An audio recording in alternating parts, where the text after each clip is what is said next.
Welcome to Chapter 5, Section 1, Angles. This is where we're going to start getting into some trigonometry.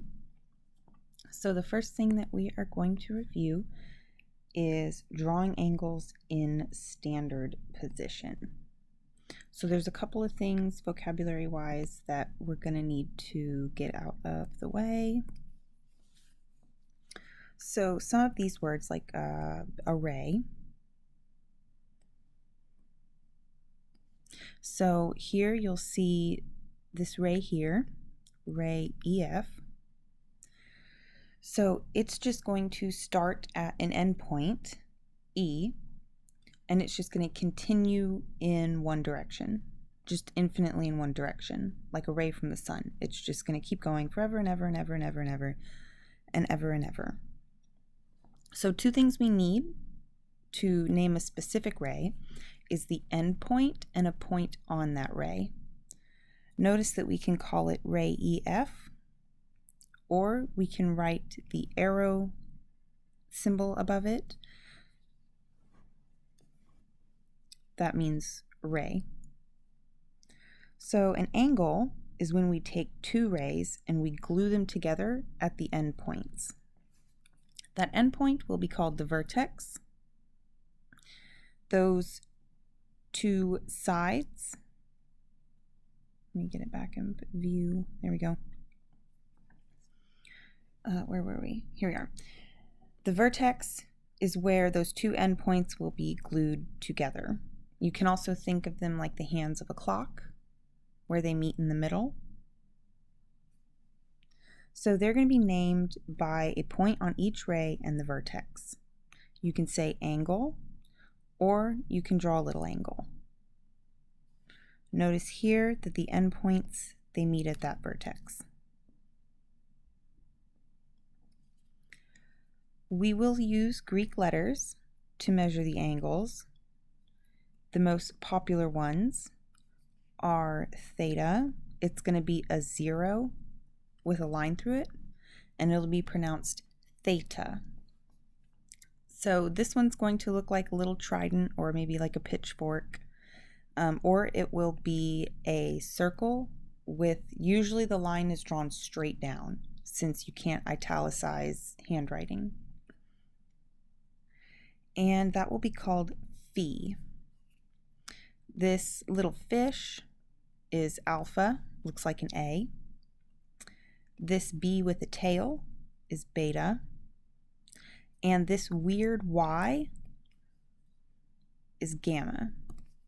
Notice if we were going to write this, it would usually be written, there's a loop here. And this would be gamma.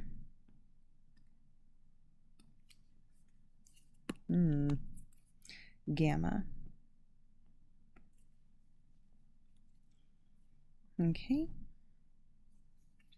And see, this is the angle theta.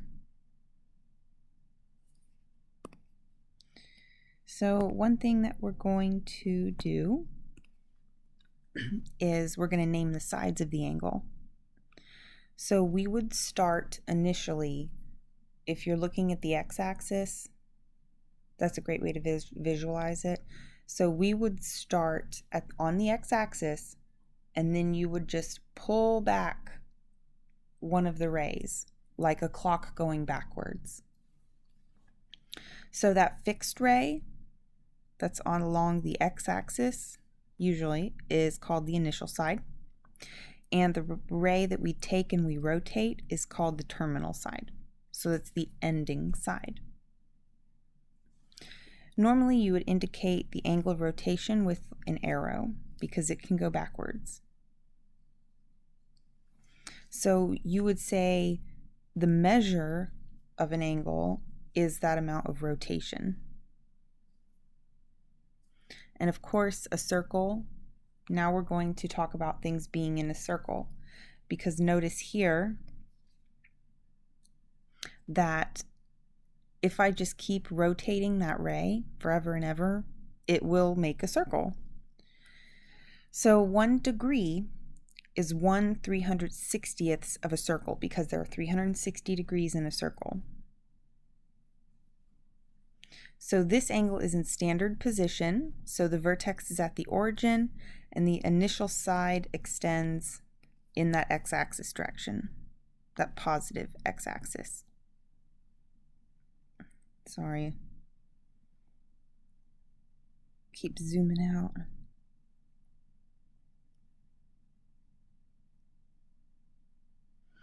Okay, so we're going to discuss positive angles and negative angles.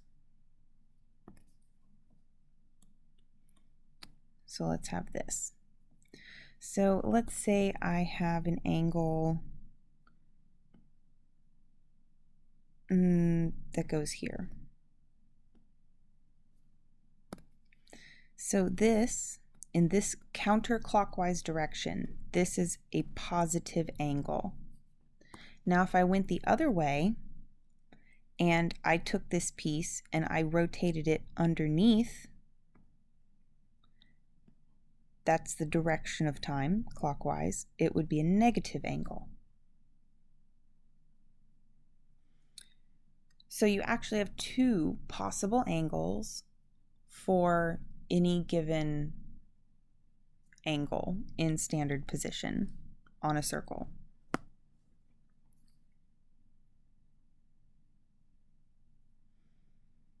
Okay, now quadrants. We have quadrantal angles, and they're going to include any angles that are along the axes.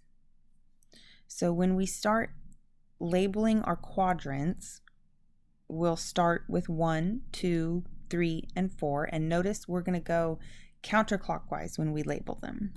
So by these pictures, this is first quadrant, second quadrant, third quadrant, and fourth quadrant.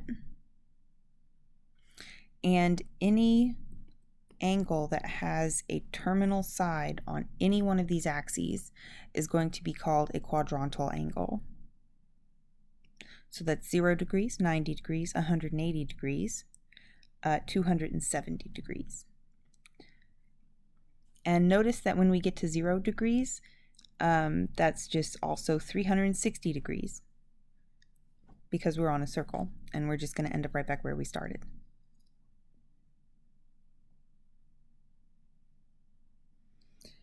Okay, so if you were going to sketch angles, let's look at angles taken in word form and put those into angles in picture form. So an angle of 30 degrees, so this would be usually what you're given divided by a full circle. So here we're given 30 degrees and we are dividing it by 360 degrees. Of course, that would reduce. The degrees would cancel. 3 over 36, 1 over 12. So we would just divide the circle into 12 parts. So this, I'm not a big fan of doing it that way. So there's 4 quadrants, and 12 can be broken up into 4 groups of 3. So there are 3 angles per quadrant. So that means that if we were to divide this quadrant into 3 angles, each one of these would be 30 degrees.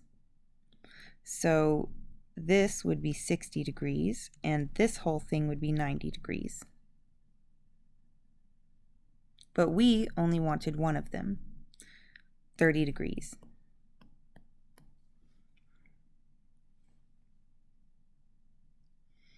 Let's see, where are we?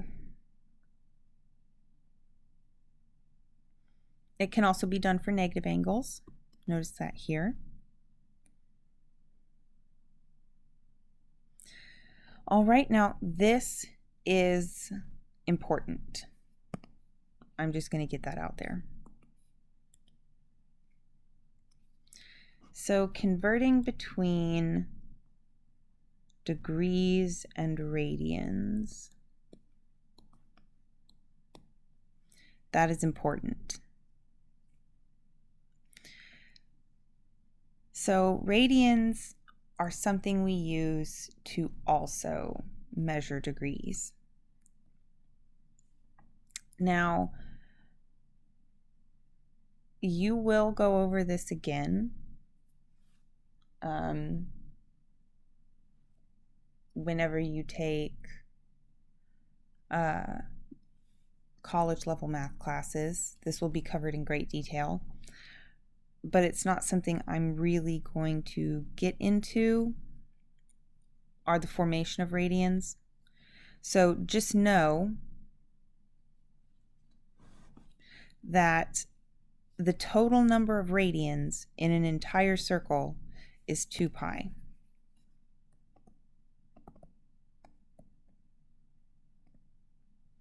Total radians is 2 pi.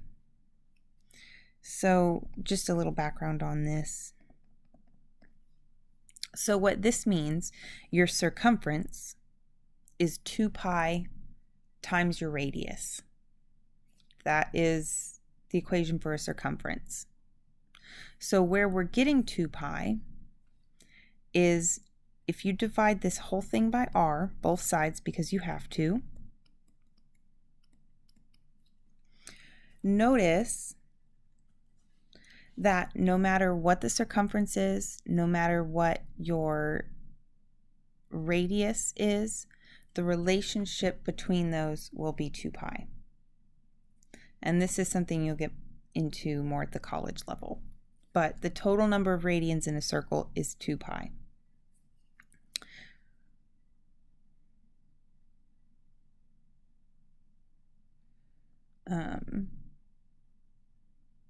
This I know you will go over. I'm not concerned about that, but it's interesting. Okay.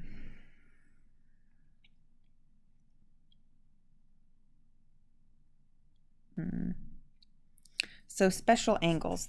Here it is. This is what I really think is important here at the high school level.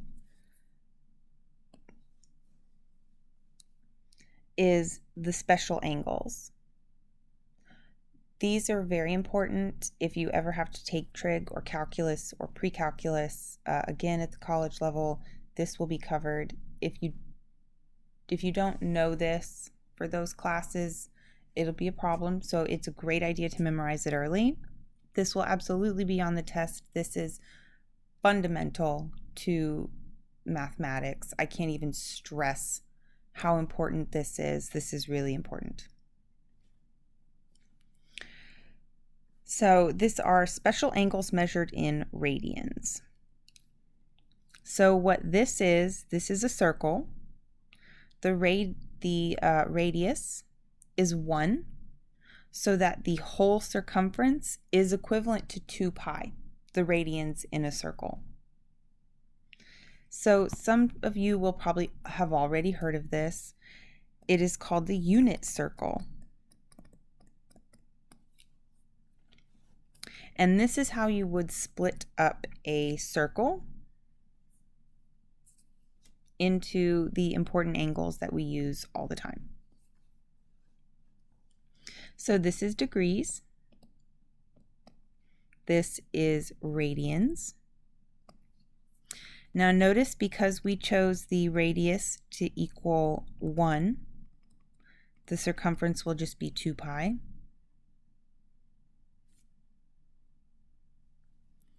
So that is why radians will involve 2 pi, really watered down version.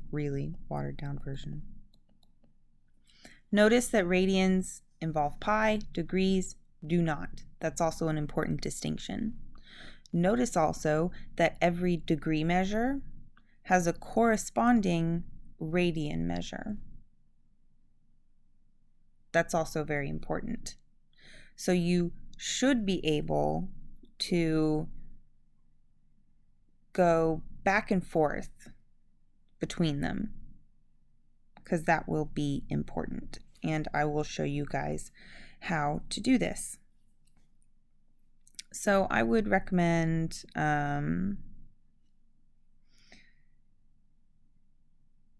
well, you can use this one, I suppose, but a trick, well, a way that I prefer to write it is if you are going from degrees to radians, so that means we're going to go from, we'll call it theta, some degree. We have that degree symbol. And if we're going to go to radians, which we know is going to be involving pi. So we are given something in degrees. So now I will have to multiply it by something in order to convert it to radians by canceling out that degree measure. So if I have degrees, then I need to multiply it by a fraction that has degrees on the bottom to cancel out the degree.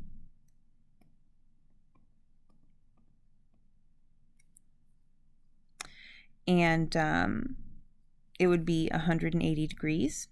And then I'm going to need to put that pi on top so that I come out with a pi measure for my radians. And if I were going to go from radians involving pi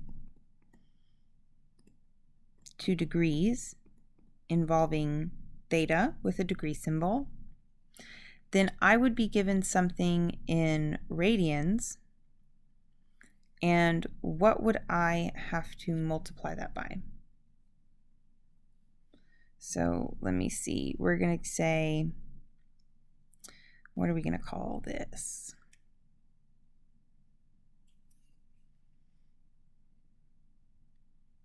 We'll call this pi r for the measure that we are given in radians. Now, if I needed to convert that to degrees, I would need a pi on bottom in order to cancel out my my pi measure on top. So I would have to multiply that by pi on bottom and 180 degrees on top so that I can end up with a degree measure.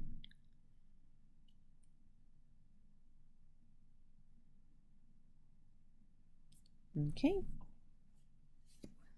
So here you'll see here, we were given in radians. So pi over 6 times, and we're going to use this formula, 180 degrees over pi. The pi's cancel. So we get 180 degrees divided by 6, and that's 30 degrees, which is the same answer. So now we'll try with 3, and that's in radians. So it's going to be 180 divided by pi. They already did this for us, and it will be the same thing. So note we need to convert this radians to degrees.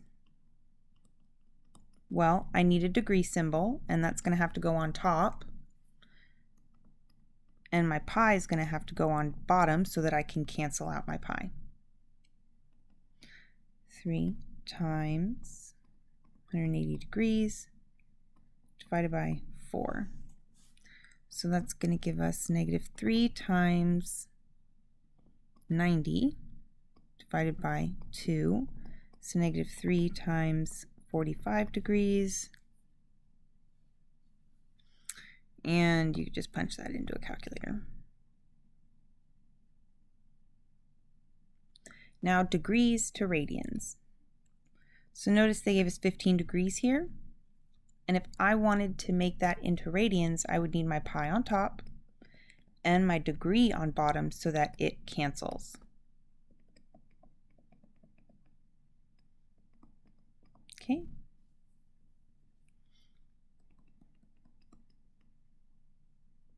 There we go. Oh, and it's the same thing. And it should always be put in lowest terms.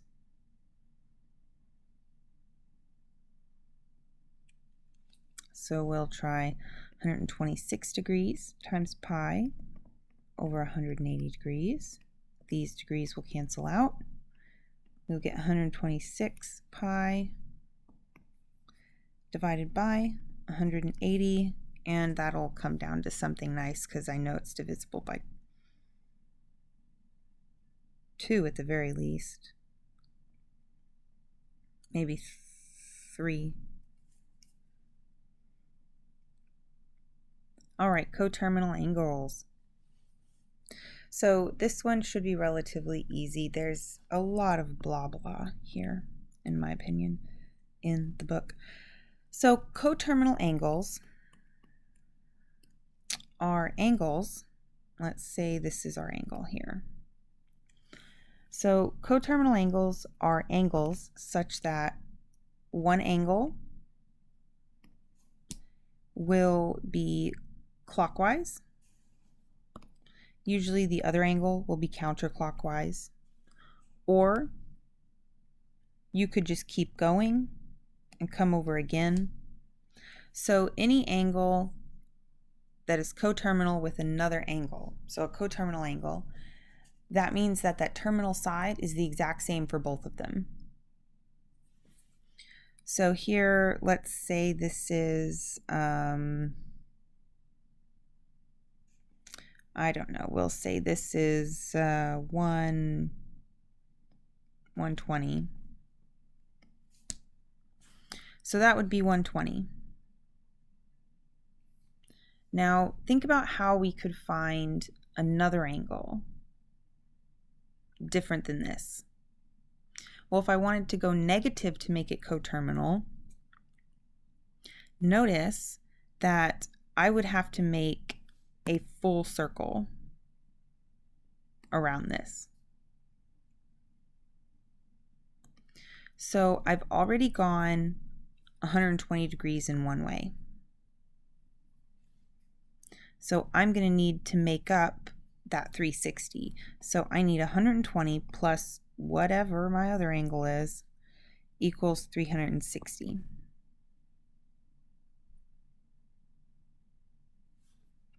So that is going to be 120 minus 360 equals beta.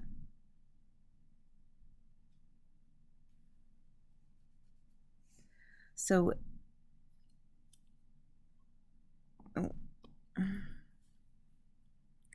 equals negative beta. So notice that you would get a positive angle, which you could then make negative. And that makes any sense because we're going to have to go the other way. So the maximum here is 360. Another important thing about working with these angles is a reference angle. And that means that it's the smallest angle within the 360 degrees.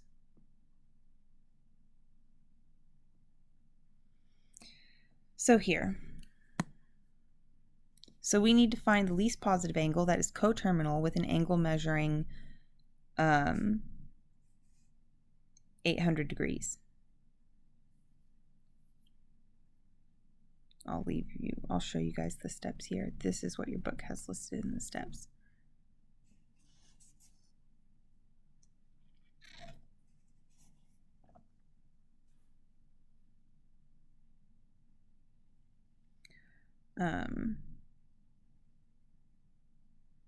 Where were we? Oh, we're example 5. So we need to find the least positive angle, so that's an angle between 0 and 360. So we have 800 degrees. And we would start, by subtracting 360 because we go full circle backwards. And that's still more than 360, so I can take off another 360. And that gives me 80, which is this angle that you see here.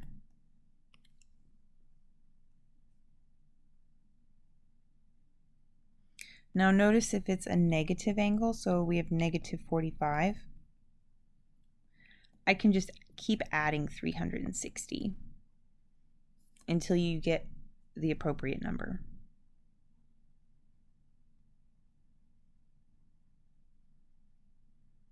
Okay. Coterminal angles measured in radians.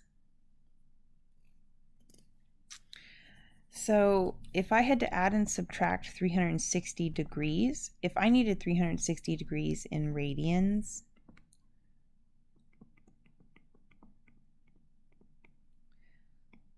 then that would give me 2 pi. So I need to add or subtract 2 pi. So we have 19 pi over 4. And remember, the highest we could go is 2 pi. And if we were to make that into a fraction, so if we were to put 2 pi over 4 somehow, we would have to multiply the top and the bottom by 4. So we would get 8 pi over 4. But we have 19 pi over 4. What we need is between 0 and 8 pi over 4. So I'm going to take 19 pi over 4 and I'm going to subtract 2 pi. Now I know that 2 pi is 8 pi over 4, so I'm going to subtract from this 8 pi over 4, which is going to give me 11 pi over 4, which is still more than 8. So I need to subtract another 2 pi. And my 2 pi is equal to 8 pi over 4. These are equivalent. And that's going to give me 3 pi over 4. And that's going to be the same angle as 19 pi over 4. See, look at that. Look at how many times it twisted around that circle.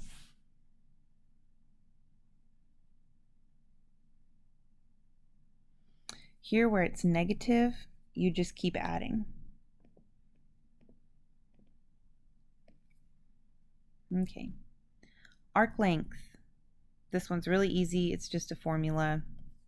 So what this says is that the length of that, I guess that pizza crust, the length of the pizza crust can be found when you multiply the radius times the angle. So when you multiply it by the length of the slice of pizza, right here, R, and then you also have to multiply it by sort of the angle of the cut, if you were to think about it like food. So you're finding that pizza crust length.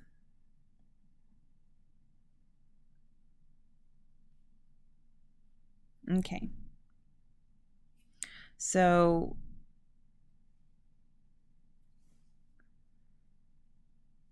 this is an application problem. This is a good one. So we're going to assume the orbit of Mercury is a perfect circle. In reality, it's not, but let's just go ahead and assume it is. So it's approximately 36 million miles from the sun. That's Mercury.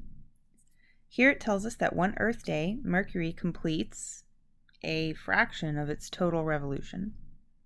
And it wants to know how many miles it travels in one day. Okay, so the way they're looking at this is we're going to find the total length of the orbit, and then we're going to multiply it by that fraction because we just want that small fraction of a revolution. So we know there's two ways to do this. Of course, you see their circumference way. But also, you could use arc length, S equals R theta. So, where does it tell us? The radius. Yes. Here we go. So when it tells us, of course, you know, the sun's in the center. When it tells us it's 36 million miles from the sun, that's a radius. So that would be 36 million. Yeah.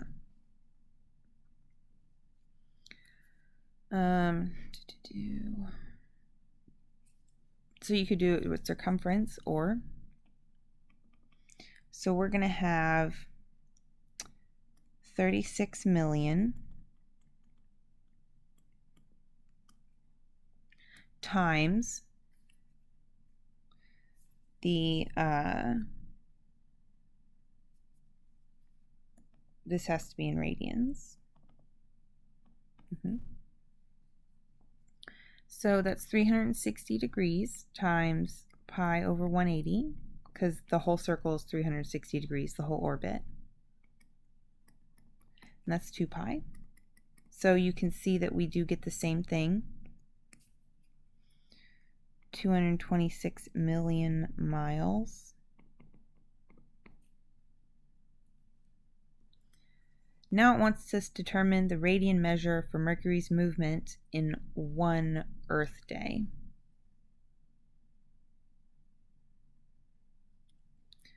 Okay. All right, and we have to multiply. I forgot, we have to multiply by that fraction. These problems are long. So that's 2.58 million miles. There we go. Now they want to convert this whole thing to radians. So if we have,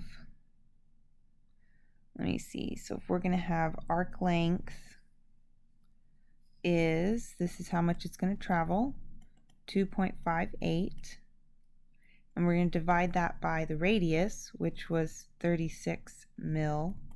These are both mil. Then that should give us the radian measure. That's the part over the whole.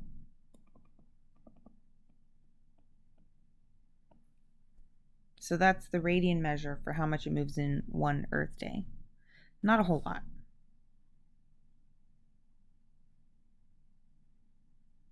So notice again that theta is in radians. So finding the area of a sector of a circle, this one's pretty simple. The area is going to be half the measure. That's 30 degrees, but I need that in radians.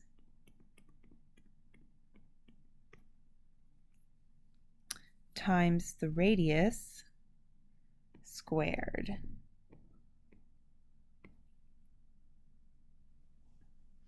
So that's going to be half 30 pi over 180, 20 squared.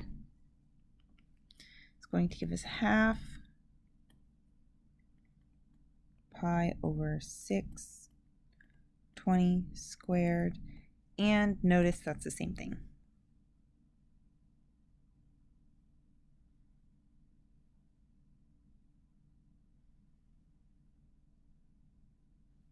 So that one's pretty easy. That we won't cover this.